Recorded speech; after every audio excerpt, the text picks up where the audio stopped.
That's the right one.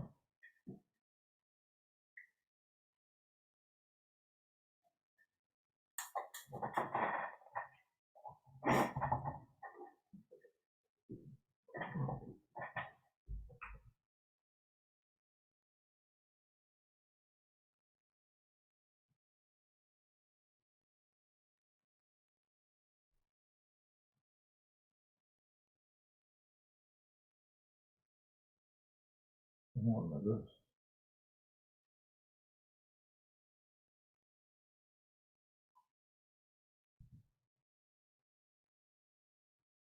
Okay. So I'm going to put that. No, this here.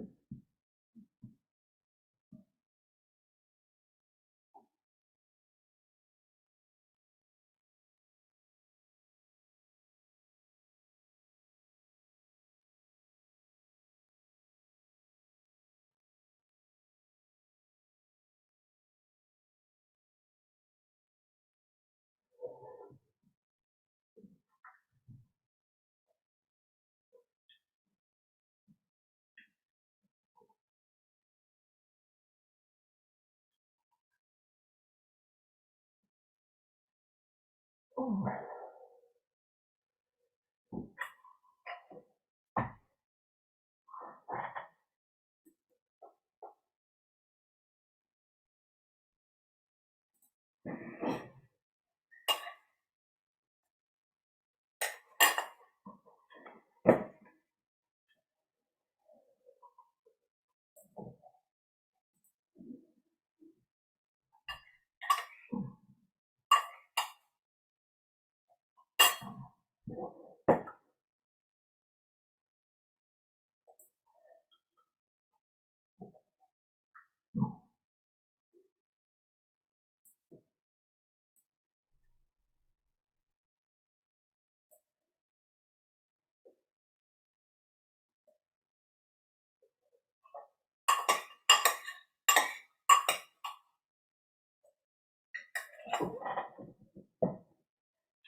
No, I didn't do that.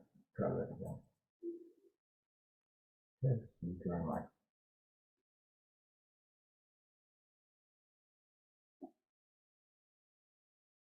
Hello, can anybody hear me out there? Yeah, I can, Paul. And who's that? This is Dave Wilson. Oh, thanks for speaking back to me from the void, Dave. I appreciate it.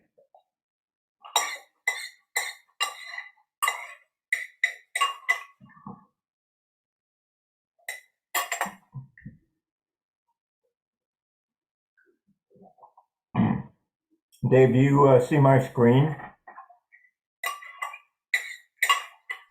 Yes, I do. Okay, so it's the gigantic grid, the mother of all grids.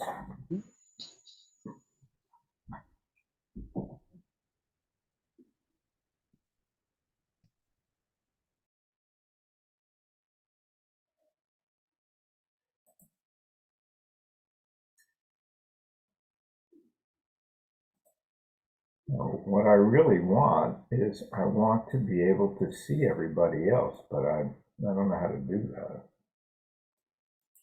Let's see, I don't want this. Let's get rid of that. Screen sharing. Yeah, I do want to screen share, but what about my video? Start video. All right, well, let's see what happens there. Start video. Okay, so I see Dave Wilson. Oh, now I see. So it doesn't give me the choice of display format until there's more than one other person. And then it gives me the choice of how I want to display it. That's not really intuitive, but maybe I can remember that.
I want that.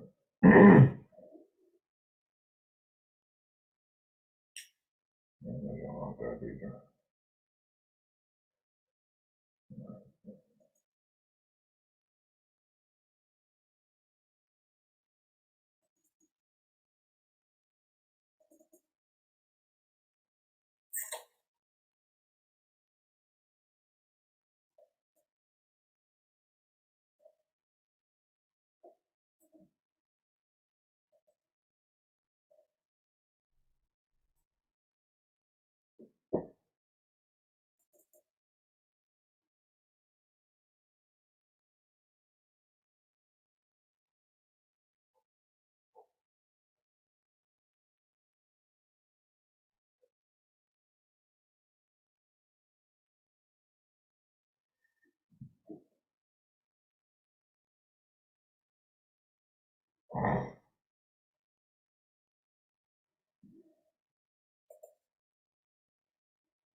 No, I don't want to do that.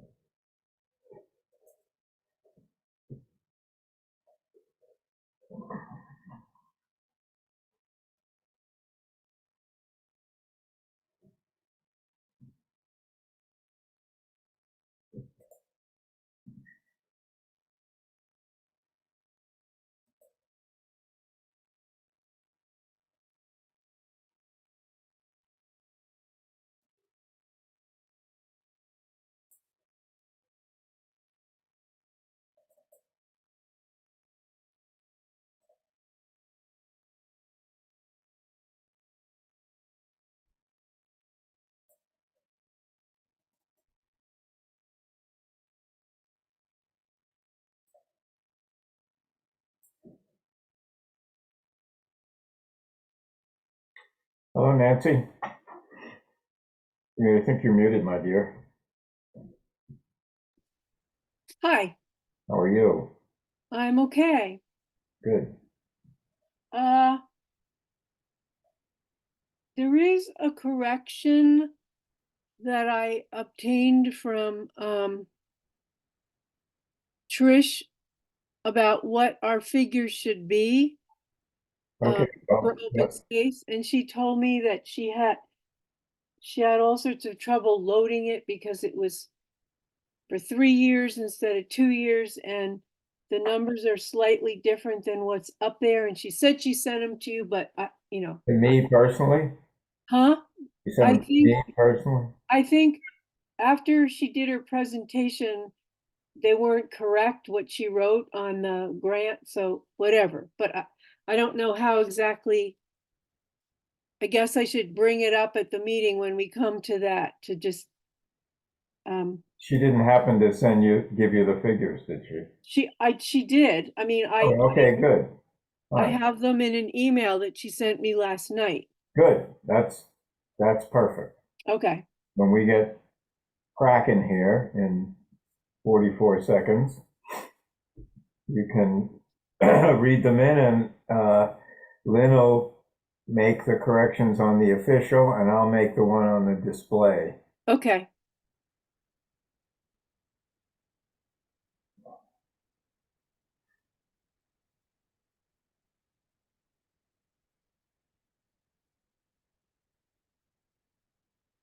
You know what? I didn't send out a reminder today, did I? No, I Um, got your information from the website, the that town worked. website, and I also put it in myself. Yeah, I should have sent a reminder. Yeah, whenever hey there, Barbara. Hi, Barbara. Hello. Paul, Yes, where dear. would I find the Zoom link? Oh, on the community calendar, is that right, Nancy? No, it's not opening up. It won't open up. I had to put it in by hand. Oh, You yeah, have to, what you can do is you can highlight it, copy it, copy it, and put it in your browser. HTTP bar, and then it'll just immediately go to the Zoom. Honestly, I don't understand why it has, I don't actually I don't have a Zoom kind of link. No, you just put it in your browser. You put it in your browser. What do you mean put it in my browser? Put it in Google? Chrome? Use Chrome? No. Okay, Google will work also, I think. So is this true for everybody who's actually trying to get? It might be. I better send out an email again. All right. Because I mean. Yep, that's not good. That's not good. All right, hold on. There are 9 people now on the call. All right, let me do that meanwhile.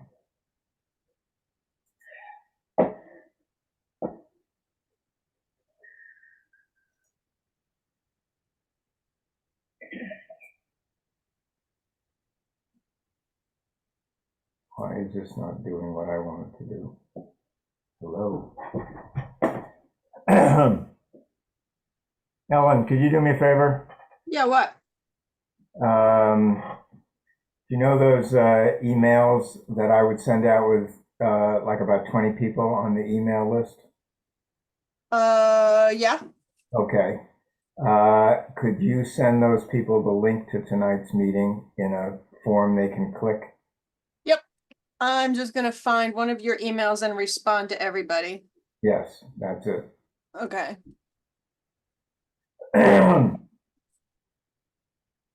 And So like the one that you might have responded to Gary, Michelle, Kevin, Nancy, Debbie, blah, blah, blah, Yeah. everybody. Yeah. All right. Right, so it's the members of the committee and our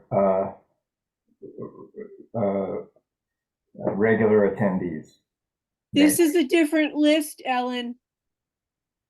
So which list am I sending it to? I just tried to put what was in the town website in my browser as you kindly had suggested. Yeah. And I'm coming up with a meeting from last week. So, okay, I saved the link that Paul had sent out some time ago and I put that one in my calendar, which is how I knew to get to this meeting. I don't know what everybody else did. Well, it's funny, Ellen, because I tried to do that too. Oh, God. So who am I sending this to, Nancy? You were This interrupting is me. the wrong, I'm sorry, this is, are we meeting tonight is the wrong list of people. Oh, I wasn't looking at, I didn't get that Okay. one. I'm sending it to one that included, the members of the committee, Kevin Andrews, Debbie Warren, Sheila, Reverend Scott, Julie, one of the Paul emails. All right. I'm gonna just delete everything that came before it though, like I don't need all that stuff on there. All right, so I'm just sending it out to everybody there. Oh, all right.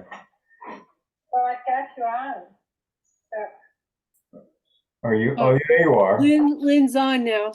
Okay, that's good. That's a good start. Hi, Lynn.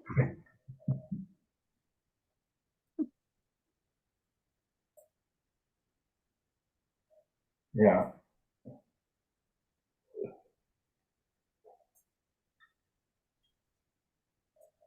Yeah, that's everybody. Okay, thank you. You're welcome. Now, you don't want to see this. You do want to see this.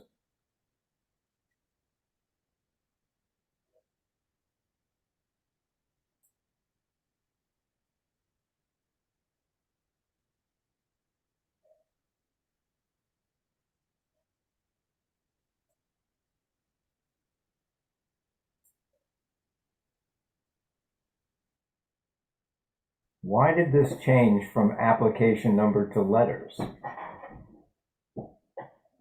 What's going on here? I don't get What's it. your question?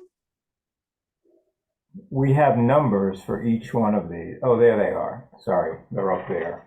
Yeah.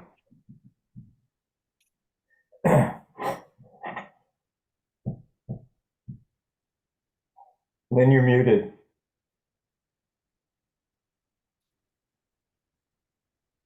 How's that? Perfect. Is everybody good? Okay. Yeah. So is town hall listening to me? I am town hall. So, No, Tony's town hall too. oh, right. Yep. Let me change. I'll change my name. No, it Oh. doesn't matter, Tony. I love having you town hall. I want to sort of simply register this request so that the links that are shown on the community calendar, in fact, work. They're live links instead of having to be copied and put into a browser. Is that possible? Yeah, don't take this the wrong way. This is No, it's the only committee that for some reason the links don't work as clickable links on the calendar. So I don't know, Paul, if you and I could maybe just if you could walk me through at some point. We'll do that. Yeah, we'll do that tomorrow. How's that? Yeah. Okay. Okay. That would be much appreciated. Thank you. Mhm. So Paul, have you got on the screen the revised spreadsheet that I Yeah, sent? this is the one you Okay. sent. Yeah. Okay, that's great. All right, good. So I'm Lynn Spencer and I'm delighted to call this meeting to order. I'm really thrilled to call this meeting to order. I'm happy. Anyway, this is a meeting of the Nahant's Community Preservation Committee. Joining me tonight are members Paul Spurn, Nancy Catalmo, Alan Goldberg, Austin Antrim, Dave Wilson. I don't see Jimmy Dolan, but he may be coming in soon. We welcome our visitors and our liaisons from FinCom, Barbara Beatty and Deborah Warren. And I see that we have some community members, including Ben Pierce from the Lynn Daily item. So here we go. Let's start with review of minutes from the last meeting. Well, Wait a minute. well, You didn't set it, did you? No, if you let me finish, I'll tell you. Oh, go Who ahead. confessions, who confessions, the Yeah. chair who has been writing the minutes is in the dunce, is in the corner out back. She does have the paper notes, but she has not written the meeting minutes. So we are short the meeting minutes of February 19th and February 28th. With my apologies, I will work to correct that. So for tonight, I'm pleased to say that the committee has been able to have confer with various applicants over the last couple of weeks. And for tonight, we have in front of us the beginning task of developing and refining our recommendations. First for review by FinCom and the Board of Selectmen, but ultimately going to the Nahant's town meeting in April. We have a scheduled meeting with FinCom on March 28th. So that should get everybody really excited. I know I am. Thank you, Barbara. Thank you, What time is Deborah. that? What time is that meeting, Barbara? What time are we on the agenda or something? The meeting we start at 6:30. And I think you may be the only item on the agenda. Okay. So let's just say 6:30. Okay. Thank you, Barbara. Sure. Okay. So, Paul, since you have that marvelous spreadsheet up on the screen, Oh, your marvelous spreadsheet. well, Right. whatever. And I have another version which I can actually see better next to me. Okay. And I'm very pleased that Tony is here with us tonight because we can start with number 1, which is the Flash Road Recreation Master Plan. So we've heard from Tony that he's done additional research on scope and cost estimates for this and came forward with a recommendation to increase this so that it ultimately would result in a $50,000 master plan. What we're seeing on the screen is simply something that I put in today to say recommendations for our consideration. That would be for a $40,000 grant and the reallocation of the $11,000 grant that was given several years ago for the Heritage Trail as it sort of wended through the recreation area. Is that clear to everyone? Question for you, Lynn. Sure. Does that mean that the figure under total project cost should go up to 51? No. Okay. The recommendation, well, yes, total project cost, you're right. If we agree on this, then that will modify see. the total project I see. cost. But for our recommendations under fiscal year 25 funding, it would be for $40,000. Yes, and then Okay. you'd reallocate the other. Okay. And that may actually have to be part of the article recommendation. Because it's reallocation of money that was It's a reallocation. previously directed somewhere else? Yes. Okay.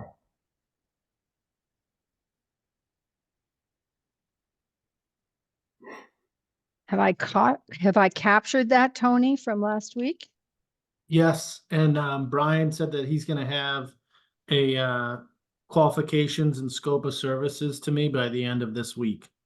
Before Okay. he goes on vacation. I think he went on vacation this week, but Oh. he has people working on it. Okay. Terrific. Okay.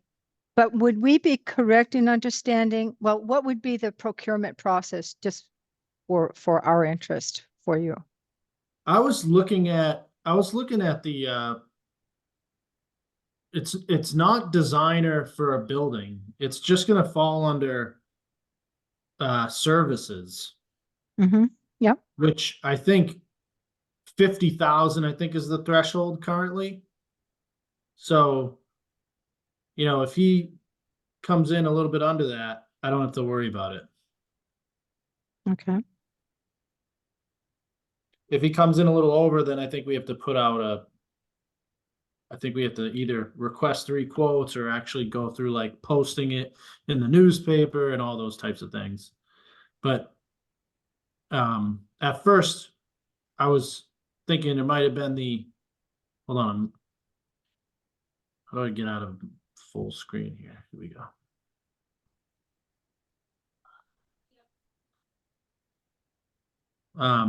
At first I thought it was the design services when I started looking at it, but that's for vertical construction. This is just landscape, architectural stuff, so it's different. I think it's gonna fall under the supplies and services, which, Mhm. well, I'm pulling it up right now. Yeah, 10,000 to 50,000 is just use a written purchase description to solicit price quotations from no fewer than 3. Again, Mhm. you just have to solicit them. You don't actually have to receive 3. You just have to prove that you reached out to 3. If it goes over 50, then you have to do sealed bids with Chapter 30B. So, hopefully they are amenable. Mhm. Just if he kind of ballparked it 50, 55. So maybe once he puts together his scope and we have a better chance of looking at it, we can it might not trigger that sealed bid proposal. Okay. All right. Thank you. Okay. Thanks, Tony. So the chart would then be amended. We have recommendations under this column of 40,000. As Paul observed earlier, that would change the initial grant request to 40,000. And if you can do it, Paul, you can. Yeah, I can do it, but you're gonna have to do it yourself because I know, I have. remember, it doesn't calculate for me. Yeah, no, I don't have. have the right touch or something.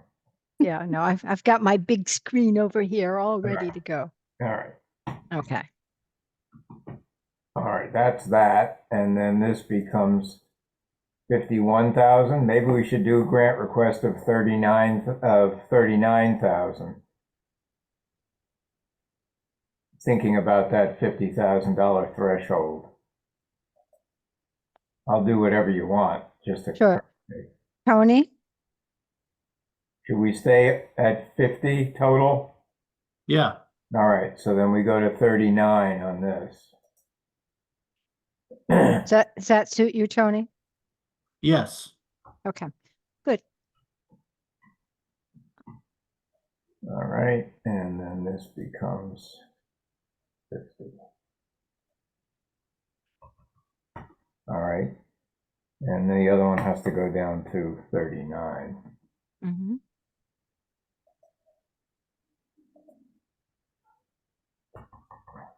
Okay. Any further discussion or comments about this from the committee? Tony, I think this is so important that Thank you. I'm glad you started us on this road. And I want to tell you that you are absolutely right to have labeled this as the most important recreational space in Nahant, and I think it really deserves first-class attention, and it deserves serious consideration, even if it throws a few noses out of joint. Some people may not be happy with what we come up with, so let's make the process as inclusive as we possibly can, anticipating that if people don't feel engaged, they're not going to pay much attention to the rationale for changes that they don't like. Do you know how dangerously close, Paul, you have coming to volunteering to drafting this article? Okay. No, I'll hold right now, but I would love Paul to be my champion on this article. Okay. Oh, Tony, seal the deal. Right, you got it. You got it, buddy. Okay. A committee, are we ready to actually make a motion with a vote on this? Anyone? I mean, I think we should do these motions as as expeditiously as we possibly can. We always have the option, if we realize 2 weeks in that we have committed money to a project that we don't like as much as something we really want to vote in, then we can always rescind. Right, we can go back. And I hope by now you've all looked at the bottom line on this and you understand, you know, something of the framework we're working under. But I would, if anyone is willing, be willing to accept a motion on this. I make a motion that we accept the Flash Road Master Plan with a grant request of 39,000 and a match of 11,000, totaling 50,000. Thank you, Nancy. I'll Do I second, have a second on that? I'll second that. Okay. All good. Let's do a roll call vote on this. And remember, everyone, as Paul said, this is not written in stone, but it's actually advancing the process. So, Paul, aye or nay? Aye. Nancy? Aye. Austin? Aye. Ellen? Hi. Dave? Aye. I have a Motorola flip phone. Is that by any chance Jim? No, okay. All right, I have, and the chair votes aye, so I have a unanimous in support of this article. Thank you. Okay. Next up is an application by the town of Nahant for the Heritage Trail at Goddard Drive with a grant request of $20,000. Tony, we heard from you last week that this was assuming that this work would be contracted out. Although if the DPW, which would it'd be remarkable if they had spare time, could do some of this work with the materials being provided by, you know, the funding. But for the moment, at least last week, the committee had felt that it was prudent to set aside the whole $20,000. Yeah, I think if DPW does it in-house, you could reduce it down to 10. And I don't think it would be too heavy of a lift for the DPW, especially right now where the land has been, you know, the property's been all the 9 of the homes there have been demolished, and so the land is kind of a mess as it is. So it's not like they have to be, you know, super careful about you know, the abutting property at the moment. You know, so it's kind of like a clean slate right now, which makes it less of a heavy lift for them to attack this project. So, you know, if the committee is you know, really trying to find some room with the budget, I think, you know, reducing it to 10 wouldn't be an issue for us. Okay. Can I ask you a disturbing question that just came to mind? And that is that this heritage trail was laid out with the properties there, with the houses on site. Okay. But I don't know the criteria for placing the trail exactly where it was placed. I got the feeling from the discussions that we've had about this that it was, oh, well, we needed to put it somewhere and this is where it worked.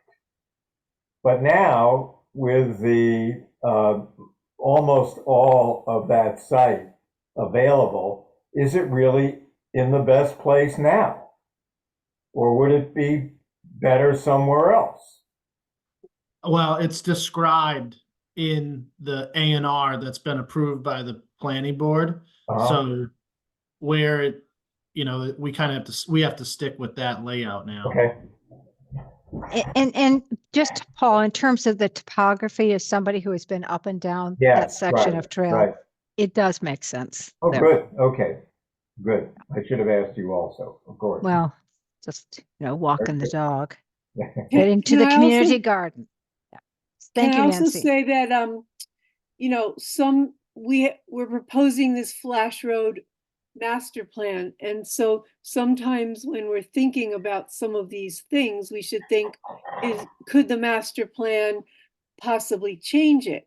Or, should we not consider it because it might? But in this case, because of where that place is and because I think this is absolutely necessary, I would say it doesn't matter that it's in the territory of the master plan.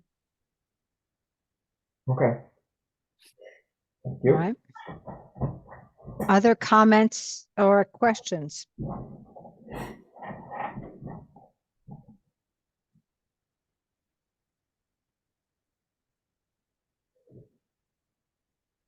Is Well, anyone this is- prepared? I'm Yes. sorry. I'll make a Austin. motion to allocate $20,000 of CPA funds for the Heritage Trail at Goddard Drive. Thank you, Austin. Can I have a second? I'll second that. Dave, good. We'll do a roll call vote on that. Paul, Aye. Nancy, I, Ellen, Aye.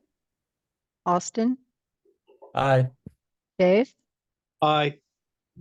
Okay, unanimous vote. Thank you. Next, Little League lighting, all related to the Flash Road Recreation Area. They're all clumping up here. So this is a grant application that was put forward by the town of Nahant with very active participation from the Nahant's Little League. I see that we welcome David Elmore here tonight. David, did I pronounce that correctly? Elmore? Elmer, yes. Like Elmer. Okay, good. Good. And so this is an ambitious application for $100,000 to provide illumination at the Little League field, enabling for longer play by Little Leaguers. And as I recall and understand it, the Nahant Little League is part of the Swampscott Little League. But it also enables the park to be rented as a facility to other entities. I think there is a group that I think it says, I should recall, but I think it's something to do with swing. Dave? Swing Factory. Swing Factory. That's just not the title that I think it should be, but that's okay. Right. Swing Factory. So we had a thoughtful presentation and discussion with Dave and Tony several weeks ago. At that time, we asked if there were two things that could happen. One is, can there be any match provided by sources other than the town of Nahant? And two, Dave, you very kindly proposed that there could be some in-kind services that would help adjust this, would affect this cost. Have I correctly characterized this? Yes.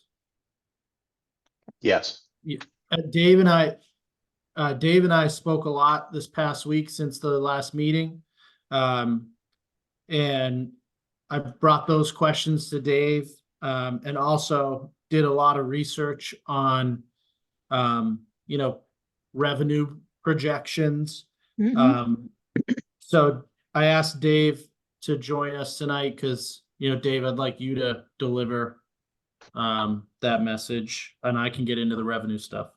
Yeah, that's great. Thank you so much, Tony. It's good to be here again. Good to see you all, and thanks for the opportunity to present tonight.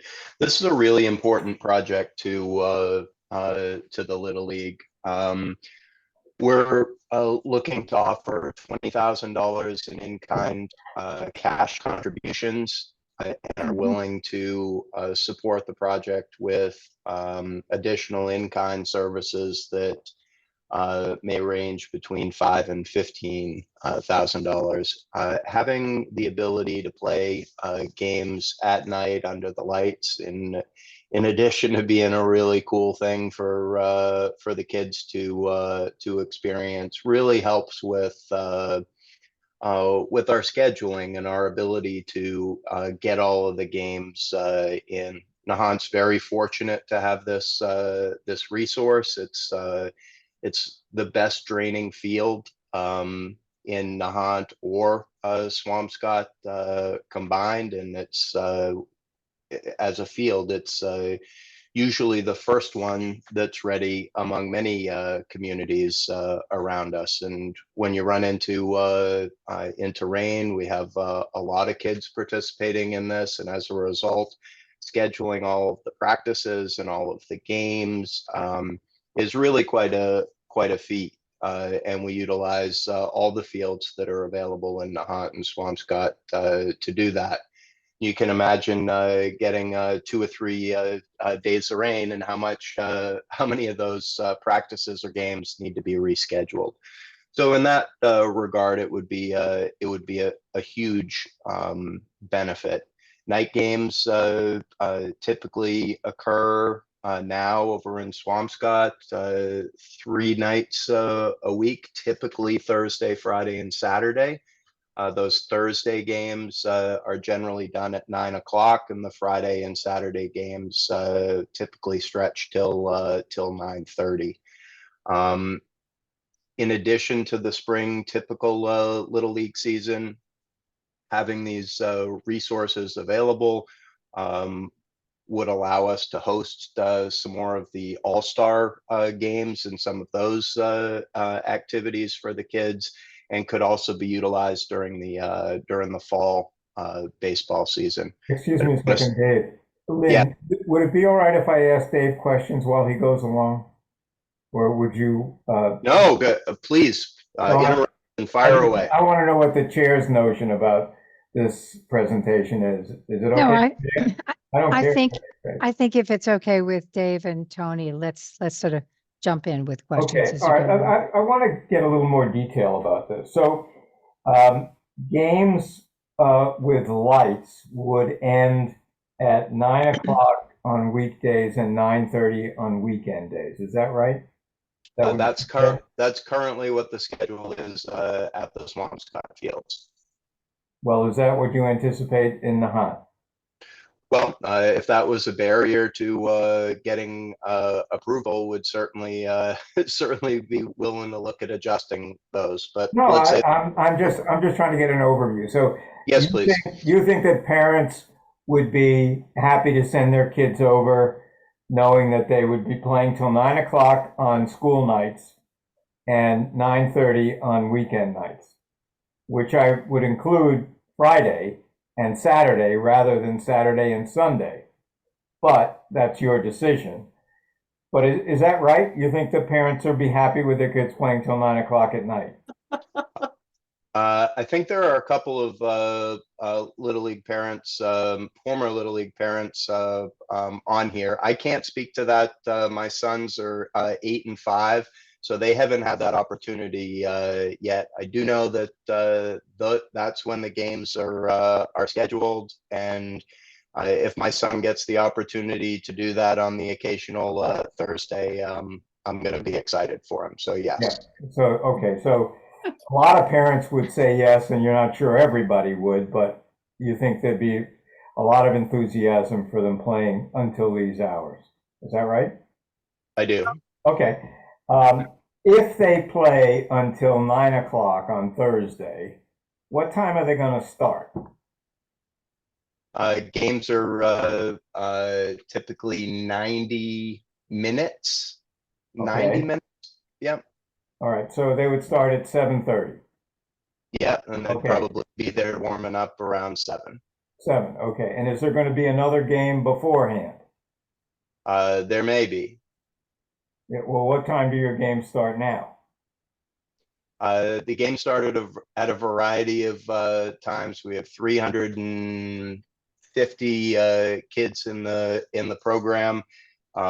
I haven't had the opportunity to be on the scheduling committee yet. We'll have a finalized schedule on Monday for this season, and I'd be happy to share that with the committee so you can see the distribution Dave, I'm just of trying to get a feeling for whether we're talking about playing 2 games a night that we can only do if we have lights, or whether we're just talking about starting games a little bit later to accommodate practices, dinner, parents who work, etc. I want to know whether we're really increasing the volume of our Little League games, or are we just shifting the times of our Little League games with lights?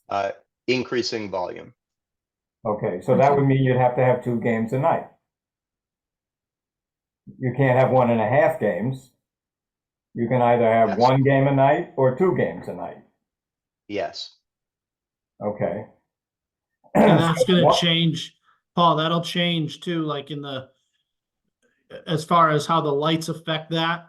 In the shoulder seasons, the lights are allowing you to have 2 extra games, where in the middle of the summer, it's probably just 1 extra game because it stays light out later. Wait a minute. You're going to have 3 games a night in the shoulder season? No, I'm saying in the shoulder seasons, you're not able to use the field once it starts getting dark. Right. So because it gets dark earlier in the shoulder seasons, the lights allow for you, with games ending at 9 or 9:30, they allow for you to get 2 extra games in. Whereas In other you words, wouldn't have been able to you play. wouldn't be able to have any game. Right. Well, in Swampscott, they play in Swampscott at that time. They don't play that time in Nahant right now. So can we just safely say that the lighting would extend the ability to have participation in the summer and in the shoulder season in the autumn? Yes. You know, Paul is having been a Little League coach himself, is getting giving us a flavor of how granular this can be. And I understand, Dave, that there, it may sound like we're putting you on the stand, and we're not. We're just trying to understand what the benefit is, because this is a substantial investment. I'd like to just roll back for a second, though, to make sure that I do understand what you're asking for at this point, because you mentioned earlier that you were looking at, I thought, $20,000 in cash contributions. Yes. And you are further looking at $5,000 to $15,000 in in-kind services. Yes, those in-kind services would be related to things like assisting with assembling the required bid packages for the town. Depending on how those services are procured, that could be a relatively straightforward process. We would also need specifications for the equipment, the trenching, the supports for the lights need to be stamped by a registered professional engineer. Right. So depending on how those services are procured, those would fall into that range. And we have staff that are willing to donate their time to get this done. As I mentioned, it's a very important project to the Little League. So Dave, could I also ask you, in addition to, a structural engineer stamp on the footings and so on, what about the electrical engineering part of this? Yeah, Because, so we've just heard from Tony, this is going to push this probably into a small purchase construction project. So we're going to have specifications and all that kind of good stuff. yeah, so the electric service may need to be upgraded. There, we'll need to have folks come out and take a look at that. They are LED lights, and draw far much than the predecessor lights that used to be used. but the electricians that I've spoken to are thinking that it may need to be upgraded to a 200 amp service. I don't know. I don't know what's in the snack shack at this point, nor am I qualified electrically to to make that judgment. So I'm still need to bring a professional out there to answer that question fully. But yes, electrical. Even if electrical upgrades are not required, accessing that panel, running the conduit, stringing the wires, raising, placing, and aiming the lights. There's very specific requirements about how bright the light is in different portions of the field, and there are specifications and standards that are used to ensure that that's done properly. I've been in touch with two separate lighting vendors to get quotes. One of on the equipment, one of which I believe was attached with the package submitted previously, and I've checked some of those numbers and requirements with another contractor. So at this point, we're honing in on an exact scope of work. Tony and I have been communicating about the project, so that's where we're at. Okay. Paul, did you have further questions? Yeah. Tony, you talk about shoulder seasons. So we're talking about on either side of the summer solstice, right? So presumably there are kids playing in August and July. Is that right, Dave? So we'll start the typical Little League season starts mid-April with games and goes to the middle of June. Soon after that, Nahant hosts a Little League Eights tournament that runs for about 2 weeks at the right at the end of the typical Little League season. There are all-stars, and then fall ball starts. I'm guessing here. I want to say just after Labor Day, and runs. I forget 6-8 weeks, something like that in the fall. Right. Obviously, the further you get away from the solstice, the Oh, yeah. more beneficial the lights will become. Right. How is fall ball holding up in competition with all the other fall sports? Little League is doing very well. Our numbers are strong. We won the Division 16 tournament last year with All Stars. We have a good pipeline of kids. I'm hosting a little kids clinic at the Johnson School gym for 3 nights up here on the 7th, 14th, and 21st, where we get the pre-K and kindergarten kids in there to run around and burn off some energy and hopefully learn a little bit of baseball. So things are going well. I got involved with the organization when my 8-year-old was playing t-ball, and I looked to my left and right, and some people had taken a step back, and now I found myself on the board of directors. So I'm really excited. That's the way it happens. I'm really excited to be That's the way it happens. to be part of it. They do it. We're doing a good job, I think.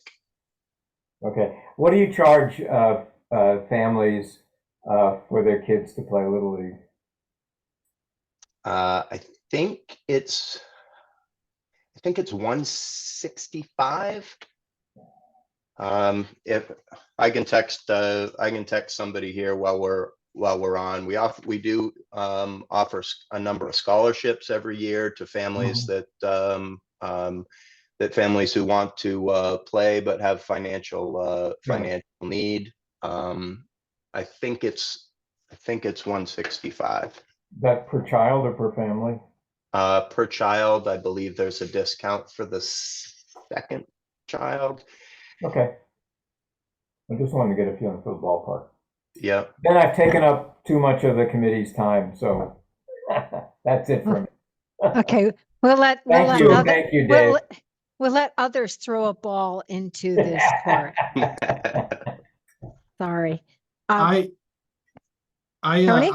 I reached out to Swampscott. I looked up North Reading, Salem, DCR, to kind of get a feel for what they're charging to rent their fields. Pretty much it averages about $100 a use. Now, obviously that changes based on whether it's youth or adult, if it's a local organization or not local. So it ranges anywhere, from $35 to $100. They all have different setups. And that's just for the use of the field per use. And that's usually like a 2 to 3 hour block, 2 to 3 hour block. And then as far as electricity goes, some towns will charge a flat fee for that 2 to 3 hour block. Some towns like Swampscott, they actually measure the usage per group and then charge them based on the kilowatt hour and the electricity rate, and they charge them twice throughout the season. So all of the electricity is paid for by the user in all of these, in these other towns that I looked at, and it was about $100 per use. Some people did get discounts for a season purchase. So then I tried to work that out as far as how many extra uses would the lights actually provide us.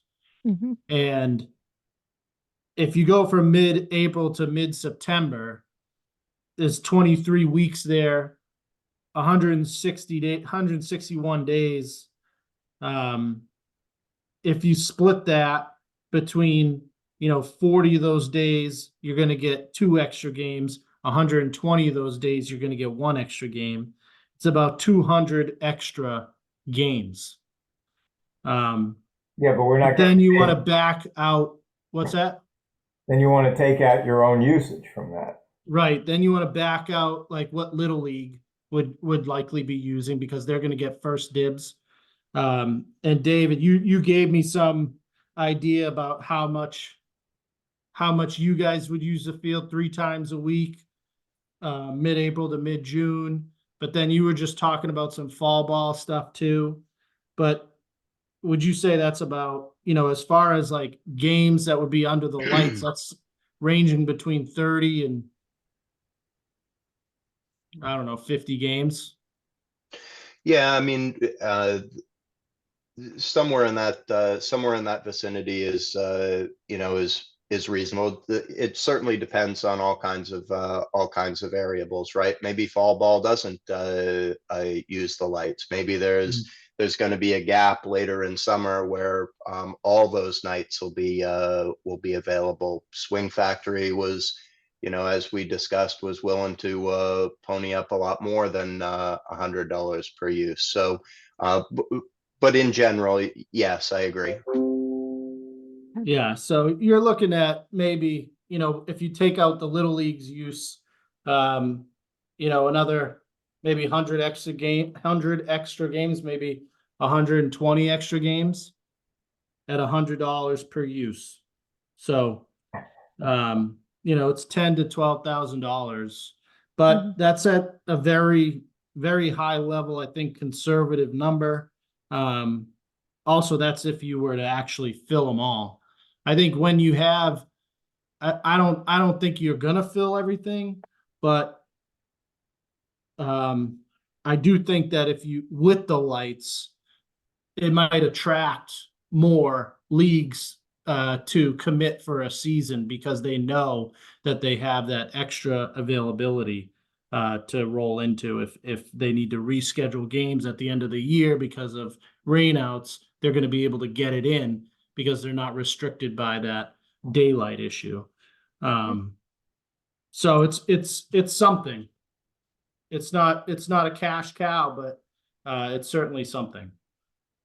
Thank you, Tony. Committee members, other comments, questions, queries? I know we talked about this before, but could you give us an idea in terms of the percentage of kids who are from Nahant who are playing on this field?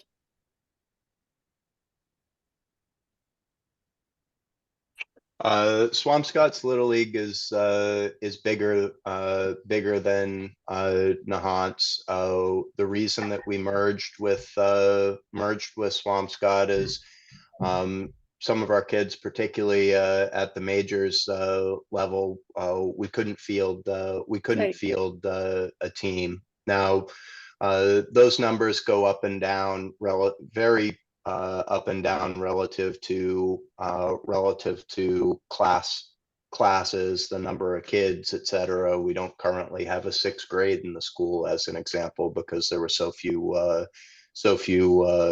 kids, as you know.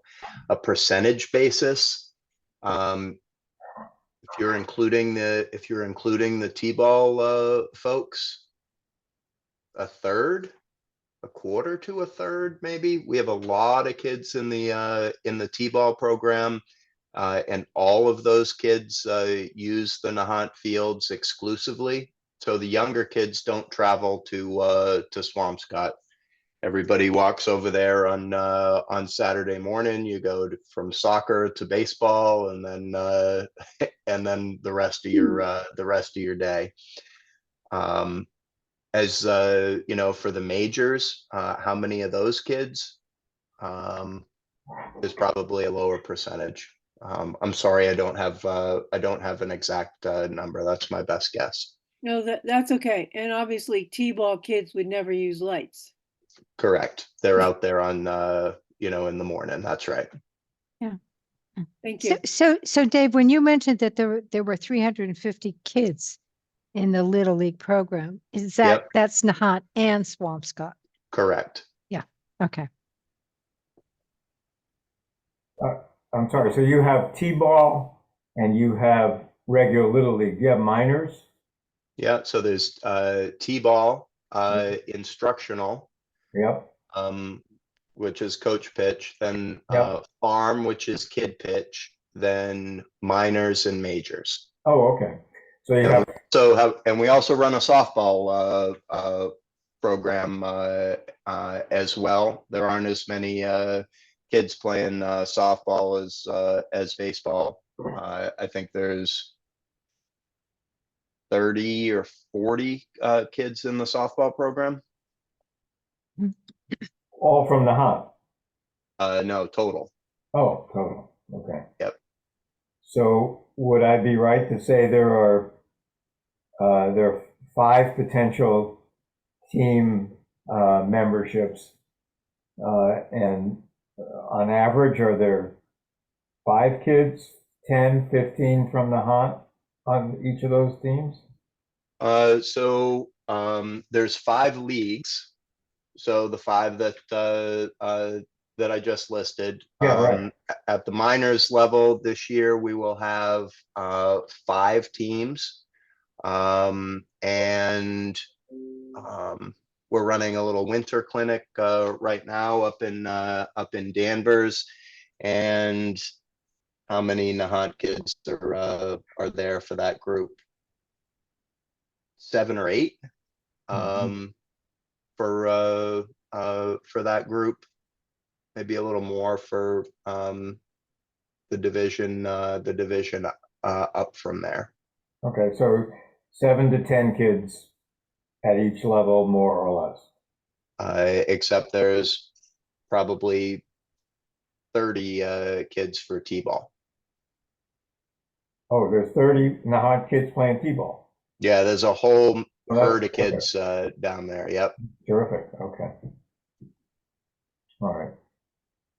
And if it's, I'm happy to get complete statistics on all the, on all the kids and so on. If that's helpful. Again, I apologize that I don't have those answers for you tonight. Yeah, well, what we're trying to get at is how much money we're spending for how much use, really. Sure. And that's what we do. We can do it in this area maybe more obsessively than we can in other areas. But it's the calculation that we're doing all the time. So I think that's going to come in handy. I think so too. I think what we're really trying to understand is how does this benefit the children, the community of Nahant, which is providing the funding. So if you can help Well, us strengthen that, that will be helpful. One thing that we've tried to do, and Paul, you'll understand too, because you used to be in the Little League coaching staff there. Every year our youth sports are in jeopardy of going extinct because kids age out and parents step away. And it's actually not, I commend the parents of Nahant. It's easy to find them to step up to join a group to be a coach. What David does is a whole nother level, to be on like a board of directors, to manage, the insurance, the bank accounts, the scheduling, the umpires, all of that stuff. It's hard to find people to do that. And one thing that, we've thought about as a community is having a part-time, recreational director that would help with those types of things to make sure that these youth sports stay, stick around when they're transitioning from generation to generation. And that's in part why we're trying to find ways to generate revenue through outside rentals of these recreational facilities and put them into a recreational revolving account that could help pay for somebody to do that type of position. And it would extend across, not just baseball. It would be tennis, soccer, other things like that too. So we're not ready to do that yet, but we're trying to build the foundation of being able to do something like that. Okay. Thank you, Tony. Other comments or questions from the committee? So I have a question. You present renting out of the fields as a positive like revenue source. Are there any downsides? Does it cause use of the field so we have to maintain it more, stuff like that? There's, I think yes, but there's different ways that you can manage that. I noticed that in like North Reading, they have impact fees for the size of the group. So the larger the group, the higher the cost of the rental, because you're gonna have more of an impact on that field and might require more maintenance. So there's ways to counter that issue financially, that is. But we've done, in the last 5 years, through the support of CPC, we've, invested in these facilities. Yeah, And absolutely. they're at their best right now. So, trying to take advantage of them now that we've built them and it's all to supplement, the local cost. Of whatever, if it's rentals or trying to help with, like I said, the management of these different leagues. Thank And you. I presume that you would also like do things like charge people for electricity or lighting if they used it, the outside groups. Oh, definitely. Yeah. They would be responsible for their use of the electricity, in addition to the rental fee. Mm-hmm. Thank you. I really- It's similar to similar, with the basketball court and tennis court and pickleball, we're going to be putting lighting there. We've thought about a similar situation there with if there's pickleball leagues that want to reserve the court for certain times, and if they're going to be using the lights, how are they going to pay for that? And where is that, if there's rental fees, what's that going to? Putting that into a recreational revolving account would help fund any sort of maintenance, and also, like I said, potentially, if we go down this road of a part-time recreational director, and it also helps manage the use of the fields, make sure that it stays organized. Well, thank you, Tony. This has been a very interesting discussion. I just would like to summarize where I think we might be in terms of the grant request based on what I've heard so far. And that is that there's some $20,000 that is being contributed in cash towards this from the Little League, that there could be $5,000 to $15,000 worth of in-kind services. So let's just be cautious about that and say that has a $5,000 value. It might be more, but let's just call it $5,000. So I'm getting an adjusted grant request, reducing it by $25,000 to $75,000. Have I captured that correctly, Tony and Dave? Yes, Dave? I was looking at that a little differently. I was looking at that as we're requesting the $100,000, and we're providing the $25,000 on top of that. So Okay. your total investment would be $125,000? Yes. Ah, Now, I certainly don't make any of these decisions. If there are other ways to get this done with a reduced request, that's terrific. Whatever we need to do to for everybody to feel comfortable to get this moving forward. Well, then that brings you back to the question of how hard then are the estimates that you've gotten for doing the project? Are they 125 or is it $100,000 to get the project done? So this it all depends on the procurement. So whether the town, whether the DPW digs the trenches, whether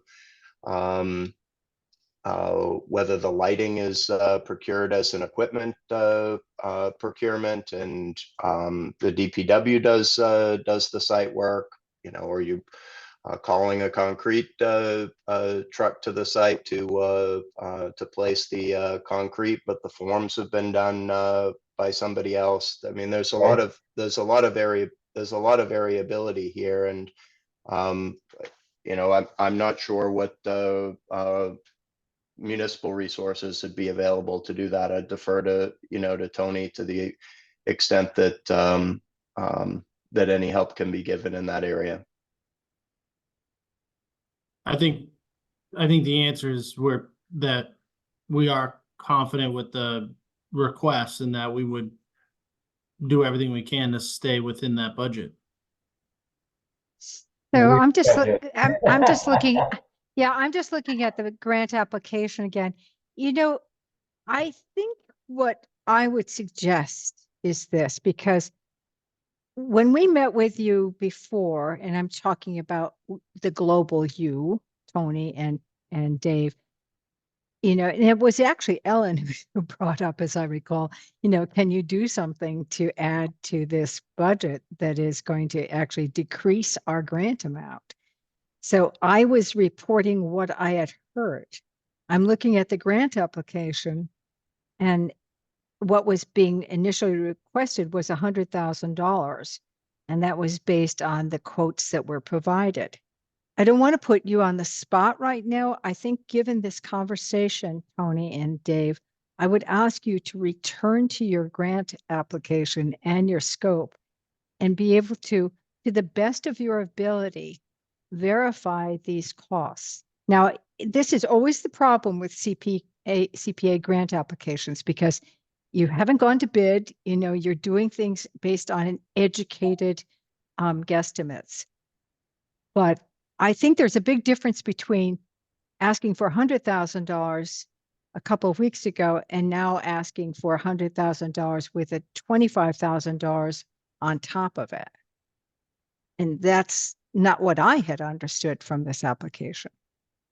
Other committee members, is what I'm saying resonating with you? Yeah, I understand exactly what you're saying, and that seems right to me. Especially in a time when we're squashed for funding, like, we haven't been in other years. Dave, Well- did you come across something that made you think it would be 25 riding on top of the 100 versus reducing it, you know, remaining at 100 total?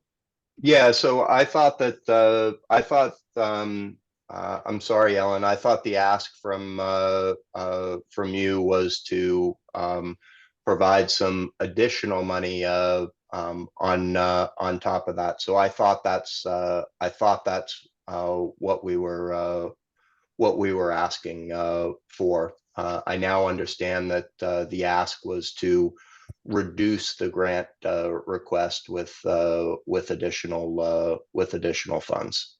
Right, our estimated budget didn't change. Right, yeah, so so you told us last time, I do remember you said you definitely had some in-kind that you didn't have a valuation for, so you were gonna put a dollar amount on that. That wasn't included in the 100, but then tonight you came and said you've got 20,000 in cash as well. So that, as Tony said, if it hadn't reduced the budget, then it should come off the top and reduce the grant request to CPC. In my thinking, and that's what I'm reflecting, that's what Lynn just said. Yeah, I it agree. certainly can do that. It comes back to Lynn, as you noted, there's no specifications yet. There's no bid. I can tell you from personal experience in my profession that bid prices are all over the place still from COVID. Things are more expensive than I think they ought to be every time we open bids for different types of projects, and we do it many times a week. I'd encourage us to be cautious about the funding. I'm not familiar with the intricacies of the funding. I would hate for us to have a bid come in at $110,000 and not be able to do the project. At the same time, if you have the 120 available and it comes in at 110, we'll still put up our 20, and the 10 from CPC doesn't need to be used. So I guess those are my thoughts. Mhm. Thank you, Dave. So I think it would be, I understand what you're saying, Dave, but I think just to be clear from our perspective, it would be reducing the grant request to 80 with $20,000 match, totaling 100, and then there would be $5,000 to $15,000 of in-kind services that would ride on top of that.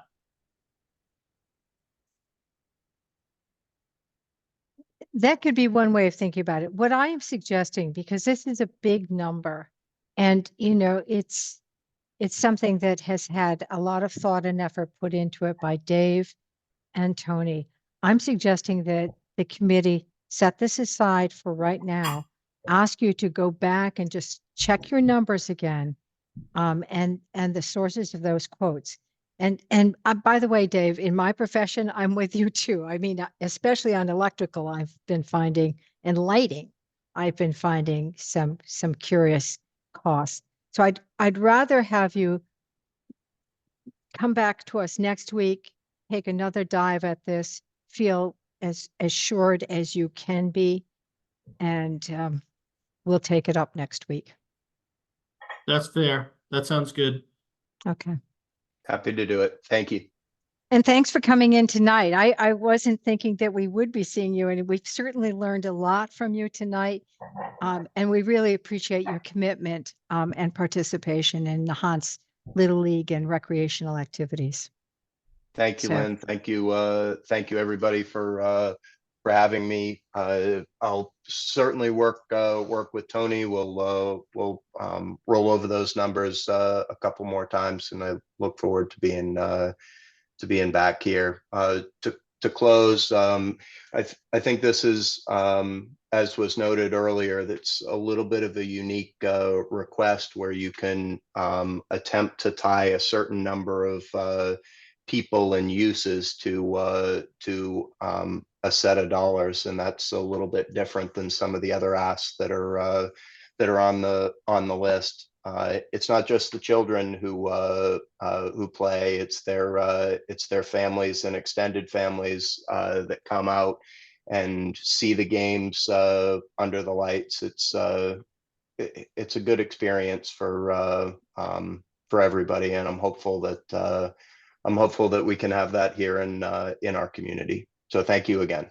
And it's not just for 1 year. This is Forever. Right. Because I mean, this is, 30 years of families being able to come down to the fields. My son is now 21 and he played from T-ball on up to the major. So at the time it was just Nahant. Right. Yeah.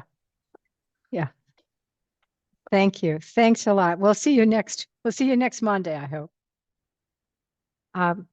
Folks, it's now 8:10, and I'm really going to sort of hold us to an 8:30 sign off. So I'd like to sort of just continue to motor through this list if you're with me. And the next one that is in front of us is the Town of Nahant and the Housing Production Committee's application for the Housing Development Location Study under the category of community housing. And it's a request for $60,000 for this study. I know we've had it. It was a thoughtful application. It was well prepared. I'm interested in any comments or questions on the part of the committee. We have Tony with us tonight, not Michelle, but Tony's here. So I have a question, and I'm still a little confused about the 53,098 or whatever it is, housing reserve, and how that has anything to do with the 60,000 that's being asked. Okay, sure. So we have accumulated housing reserves because 10% every year has to be of our community preservation surcharge and state match needs to be allocated for 3 categories: community housing, open space and recreation, and historic preservation. Because we hadn't used all of that money in the past, we have an accumulated $53,000 dollars. This year, if we actually look at, and Paul, maybe you could just, if you would, scroll down to the bottom portion of the spreadsheet. Keep going a little bit further. There it is. Yep, a little bit further still. Okay, stop right there. So there we see our $53,098. That's accumulated. But this year, on that same sort of 10% assumption, Nancy, we'd need to be able to spend $43,556 on community housing. So for this particular article, if I were drafting it, I would say that the first 53,600, and I can't see it, but say $53,000 comes from this year's allocation. And the balance needed, around $7,000, would be drawn from the housing reserve. Okay. Does that help you? Yes, thank you. Yeah, sure. It's high finance. Other questions or comments? So Lynn, as I understand it, the purpose of this proposal is to fund several projects to kind of put meat on the bones of proposals that are described as different things one can do on different sites with different densities and different architecture and different on and on and on and on. Okay. Did you get a feeling for there being a specific number of projects that were going to be drawn up? So this is a feasibility study that, as it was described in the grant application, which I'm referring to because I think that is important for us as well as our audience. Okay. I can probably do that with you. Okay, well, I'm just looking at it ahead. I'm just looking at on my other screen. Okay. This, and I'm going to read this. This grant would bridge that gap from the Nope, wrong thing. Go ahead. I'm sorry. sorry. I'm looking at the Housing Production Committee and Town of Nahant's Community Preservation Grant application. Right. Okay. And I'm reading from it right now. This grant would bridge the gap from opportunity site identification to the feasibility and conditions for construction development of the identified sites, making it an achievable, affordable housing project for the town. This would take input from the communities to set development guidelines, minimum and maximum unit requirements, and construction limitations to determine the viability of particular sites. Potential sites task included in the scope of study would include, but not limited to, multiple community public meetings, community input, site analysis, zoning analysis, alternatives analysis, imagings and renderings, traffic impacts, and environmental impacts, and the development of the request for proposals. So they don't specifically identify which of the opportunity sites would be focused on, but it will focus on, 2 or 3 of the opportunity sites now included in that initial housing production plan.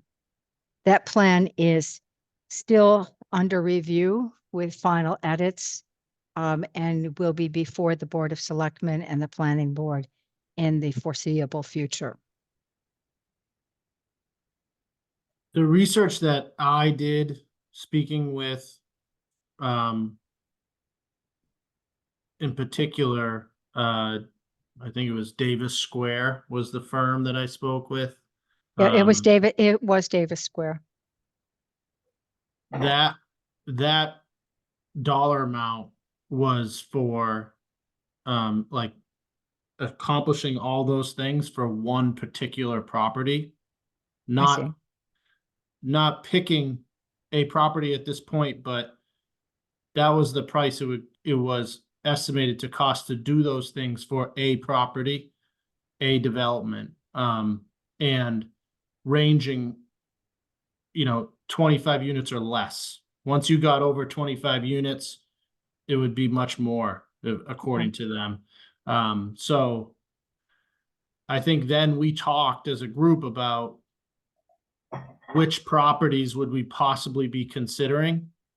And Michelle and I mentioned that, you could narrow this down to town-owned properties, unless a private property owner approached the town and said, I'd be interested, in being a part of this, this would be narrowed down to the town-owned properties that are included in the development opportunity sites. And Which so I think is which 2 are or those? 3. It's Which are about 2. those? That's gonna be, Greystone Road. Greystone Road, All yeah. right.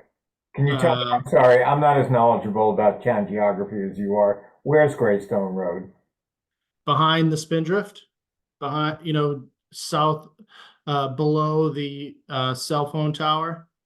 Okay, It's a building that near the building site, Paul, that we have funded on more than one occasion with repairs to the building complex. right. Right, the Spindrift is the one where we put up the elevator? We did the elevator, we did an exterior Fine, envelope okay, project on the Okay, so it's Greystone Road. across the road from Jim Walsh's, right? No, it's further No? down, Paul. It's Yeah, on, but that across from Jim is the upper part of that property. It's grass and the antenna's there. It's the lower part of that property is if you were to walk beyond the antenna, Okay, it drops and goes down to Greystone Road kind of wraps around the back there. got it. Okay, now I know where it is. that's a property that's under the housing authority. So does that mean that the town? I don't know. No, I don't know if that's true, Lynn. I don't know if that's, the Spindrift is definitely housing authority property. Well, But when the property behind, I'm not sure if that's considered housing authority or if it's under the control of the Board of Selectmen. well, when we've been reviewing projects, which I have reviewed for them, as your CPA chairman, it's come from the housing authority. For the Spindrift. No, for Greystone.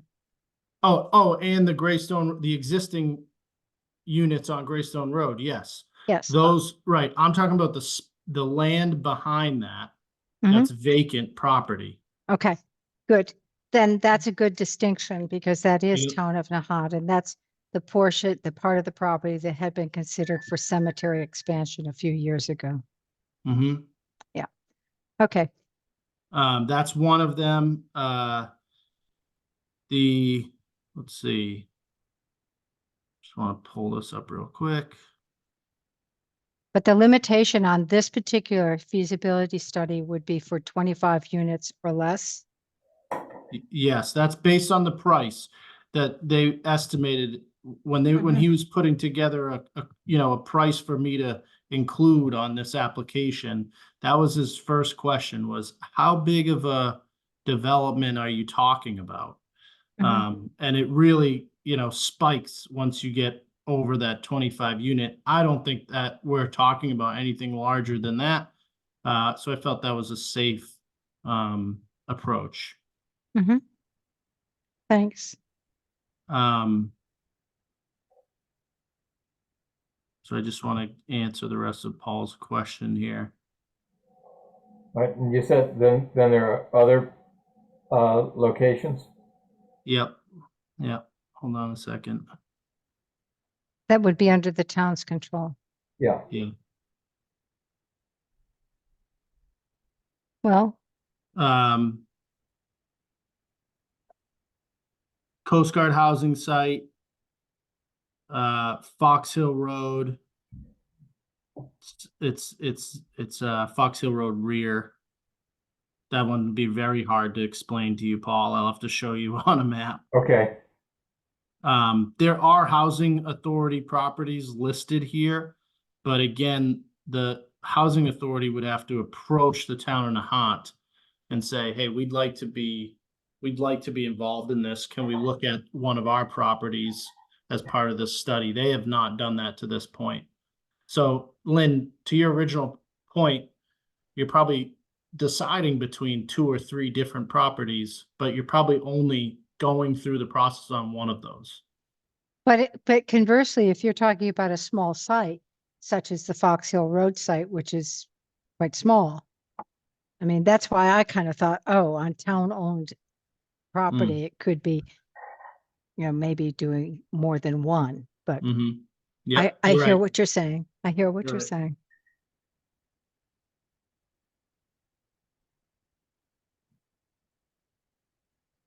Other questions or comments from the committee on this article, this potential article?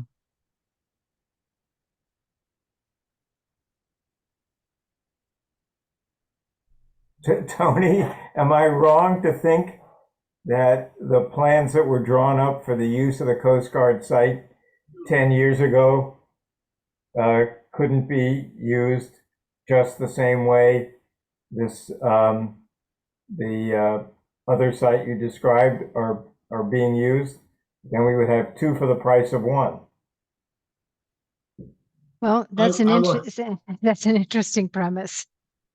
I wasn't around, and I'm not 100% familiar with what those plans were and how.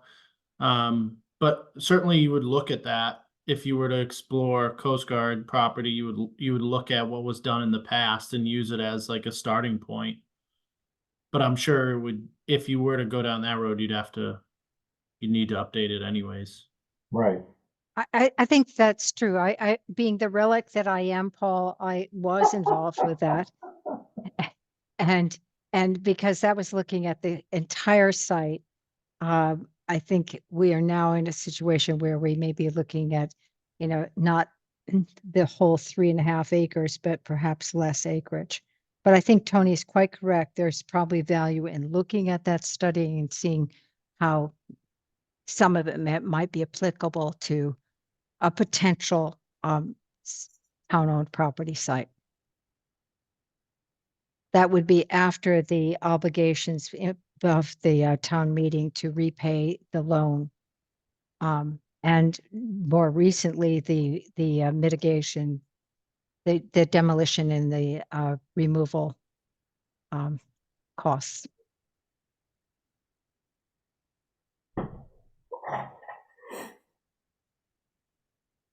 Anyone else? Questions or comments?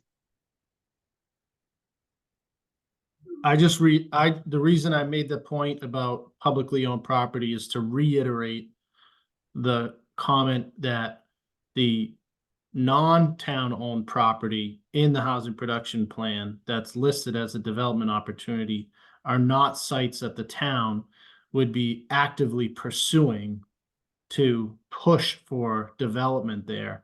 They're listed as if those sites were to consider changing to redevelop, that the town would want the first right of refusal or the first bite at that apple to be part of that project or to be part of the process. But the town isn't actively pursuing those private properties and would not with this grant. Thank you, Tony.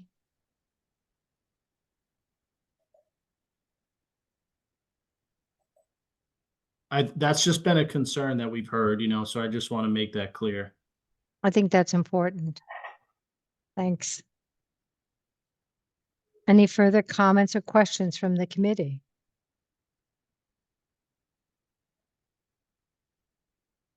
Do I have an ability or interest in a motion for this article at this time? Lynn, I'll make a motion to allocate $60,000 for the Town of Nahant and Housing Production Committee application for community housing study. Thank you, Austin. Can I have a second for that? I'll second that. Thanks, Dave. I'll ask for a roll call vote. Paul? Can you pass me for now? I guess, is that an abstain? Well, it's an abstain for now. Mm-hmm. Okay. Ellen? Aye. Austin? Aye. Dave? Aye. Who am I missing? Nancy? Aye. Chair votes yes. Do I get a second chance now? Yes, Paul, you can have a second chance. I'll vote aye. Okay. Thank you. We have a unanimous vote to put this on the list for funding. We have another go at this again, folks. But for now, we'll actually list this. So that leaves us some more work to do next week. But for now, is there any further new business at this time?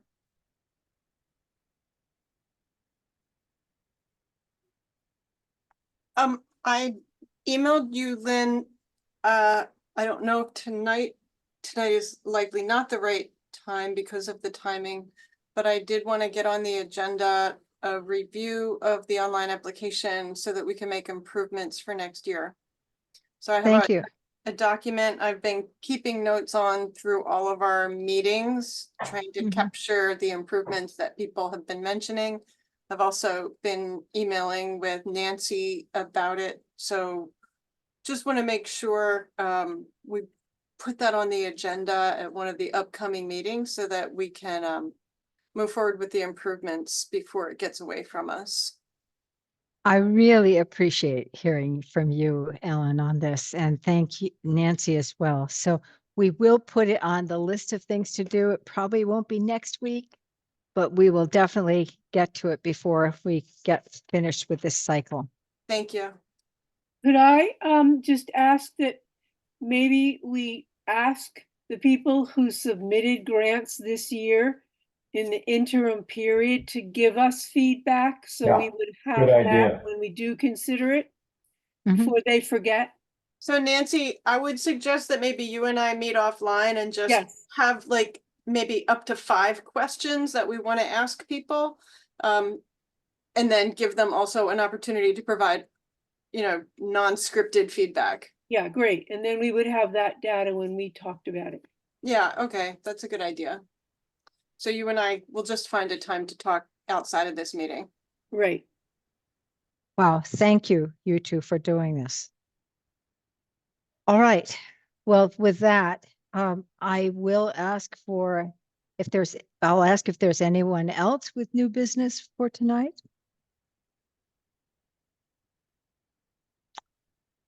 Otherwise, I'd like to hear a motion to adjourn so we can be fresh and eager for next week, doing more of this. I'll make a motion to adjourn. Thank you, Second. Austin. Thank you. Thank you, Nancy. All in favor, Paul, Aye. Nancy, Aye. Austin, Aye. Dave, Aye. Ellen. Hi. Okay, thank you all. Thank you, Barbara and Deborah, for sticking with us, and Tony for being on tap. Really appreciate. Do you need to Thank put you those all. kids to bed? They're long asleep now. Oh, good. Very good. All right. We're You always worried about outlasted those them, guys. Tony. Thank you guys very much. Appreciate it all. Okay. Sure. Thank Thanks you. so much, folks. Bye for now. Good night. Good night.